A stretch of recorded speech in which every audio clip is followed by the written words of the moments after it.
দেশের ক্রিকেটে একের পর এক বিতর্কে সবশেষ সংযোজন বিসিবির অ্যাকাউন্ট থেকে টাকা সরানোর অভিযোগ। বিভিন্ন ব্যাংকে থাকা বিসিবির ফিক্সড ডিপোজিটের প্রায় ১২০ কোটি টাকা বোর্ডের অনুমোদন ছাড়াই অন্য ব্যাংকে সরিয়েছেন সভাপতি ফারুক আহমেদ। একটি দৈনিকের এমন খবরে তুলকালাম কাণ্ড বাঁধে। বান্ডেল থাকলে প্রতি সেনমানিতে টাকা বাঁচবে। বিকাশ সেনমানি বান্ডেল কিনে জিতুন প্রতি লেনদেনে। এমন খবরের পর তদন্তে নামে এখন টেলিভিশন, আর তাতে জানা যায় ১২০ কোটি নয়, প্রায় দ্বিগুণ অঙ্ক ট্রান্সফার করা হয়েছে বিভিন্ন অ্যাকাউন্টে। এখন টেলিভিশনের হাতে আসা এফটিআর স্টেটমেন্টে মিলেছে এমন তথ্য। স্টেটমেন্টে দেখা যায় রাজনৈতিক পট পরিবর্তনের পর নতুন ১৩টি ব্যাংকে নতুন করে এফটিআর খুলেছে বিসিবি, যেখানে বিভিন্ন সময়ে প্রায় ২৪০ কোটি টাকা ডিপোজিট করা হয়। এখন প্রশ্ন উঠতে পারে, আচমকাই কেন এমন সিদ্ধান্ত নিলেন ফারুক আহমেদ? দলিল বলছে, পতিত সরকারের আমলে যেসব ব্যাংকে টাকা রেখেছিল ক্রিকেট বোর্ড, সেসব ব্যাংকে ইন্টারেস্ট রেট ছিল তুলনামূলক কম।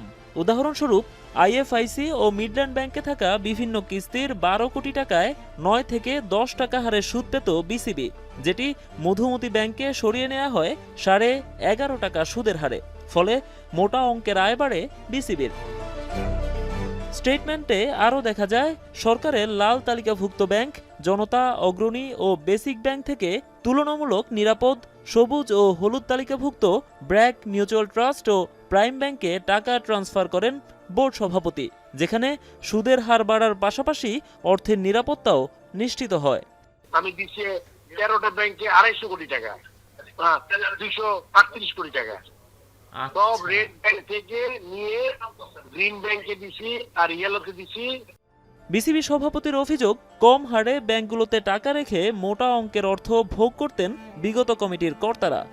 ৮% থেকে ১১.৫ থেকে ১২% দিছি। এখন কারো পার মান্থে ৫০০ কোটি টাকা পকেটে লস হইতেছে কারো না কারো, ওই প্র্যাকটিসের দোষর দিয়ে। এই জন্য ওরা এই জিনিস করতেছে। তবে বেশিরভাগ পরিচালকদের না জানিয়ে এত বড় সিদ্ধান্ত নেয়ার কারণ কি? নাম প্রকাশে অনিচ্ছুক এক কর্মকর্তা জানান, পতিত সরকারের আমলে দায়িত্বে থাকা বেশিরভাগ পরিচালককে সহজে বিশ্বাস করতে পারেননি ফারুক আহমেদ। নোমান আব্দুল্লাহ, এখন, ঢাকা।